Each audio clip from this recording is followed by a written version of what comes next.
Sir ಈಗ ಕಬಡ್ಡಿಯಿಂದ ಸ್ವಲ್ಪ ಕ್ರಿಕೆಟಿಗೆ ಬರೋಣ. ಯಾಕಂದರೆ ನೀವು ಬೆಂಗಳೂರು ಬುಲ್ಸ್ದು ಕೋಚ್ ಆಗಿರೋದು ನಾವು ನಿಮ್ಮನ್ನು ನೋಡೋದು ಲ್ಯಾಂಡಿ ಫ್ಲರ್ ನೋಡ್ದಂಗೆ ನೋಡೋದು.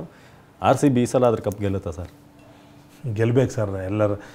ಎಲ್ಲರೂ ಅದನ್ನೇ ಇಚ್ಛೆ ಪಡ್ತಾ ಇದ್ವಿ. ಅವ್ರು ಗೆದ್ದರೆ ಭಾಳ ಖುಷಿ. ನಾವು ಹಿಂದೆ ಒಂದ್ಸಲಿ ಮಾತಾಡ್ಕೊಂಡು ಬರ್ತಾ ಇದ್ವಿ, RCB ಯಾರು ಇನ್ನೂ ಬೆಂಗಳೂರು ಇಂದ ಏನು ಟೀಮ್ ಯಾವ ಸ್ಪೋರ್ಟ್ಸ್ ಬಂದಿದೆ ಯಾವುದು ಗೆದ್ದಿರಲಿಲ್ಲ ಅನ್ನೋದು ಆ ಟೈಮಲ್ಲಿ ಮಾತಾಗ್ತಾ ಇತ್ತು.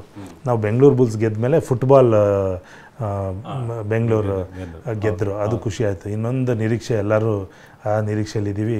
ಇದನ್ನು ಎಷ್ಟು ಫಾಲೋ ಮಾಡ್ತೀರಾ ಕ್ರಿಕೆಟ್ನ ನೀವು? ಫ್ರೀ ಇದ್ದಾಗ ನೋಡ್ತೇನೆ. ಫ್ರೀ ಇದ್ದಾಗ ಕ್ರಿಕೆಟ್ ನೋಡ್ತೇನೆ. ಅಂದರೆ ಇಂಟರ್ನ್ಯಾಷನಲ್, ಫ್ರಾಂಚೈಸಿ ಯಾವುದು? ಎಲ್ಲನೂ ನೋಡ್ತೀನಿ. ನಾವು ಸಣ್ಣ ಹುಡುಗರಲ್ಲಿರುವಾಗ ಕ್ರಿಕೆಟ್ ಸಚಿನ್ ತೆಂಡೂಲ್ಕರ್ದು ಎಲ್ಲ ತುಂಬ ನೋಡ್ತಾ ಇದ್ವಿ. ಅದಾದ ನಂತರ ಗಂಗೋಲಿ ಮತ್ತು ಧೋನಿ ಆಡೋ ಟೈಮಲ್ಲಿ ತುಂಬಾ ಅಬ್ಸರ್ವ್ ಮಾಡ್ತಾಯಿದ್ದೆ. ಧೋನಿ ಲೀಡರ್ ಕ್ವಾಲಿಟಿ ಪ್ಲೇಯರ್ ಅವರು, ನನಗೆ ತುಂಬ ಇಷ್ಟ. ಅಂದರೆ ಒಟ್ಟಾರೆ ಟೀಮ್ ಧೋನಿ ಇದ್ದರೆ ಒಂದು ಪಿಲ್ಲರ್ ನಿಂತಾಗೆ. ಅವ್ರು ನಿಂತು ಗೆಲ್ಸೋವರೆಗೂ ಬಿಡ್ತಿರ್ಲಿಲ್ಲ ಧೋನಿ. ಕೆಲಸ ತಗೊಳ್ಳೋರು, ಮಾತು ಕಮ್ಮಿ ಕೆಲಸ ಜಾಸ್ತಿ ಇತ್ತು. ಆ ಥರ ತುಂಬಾ ಖುಷಿ.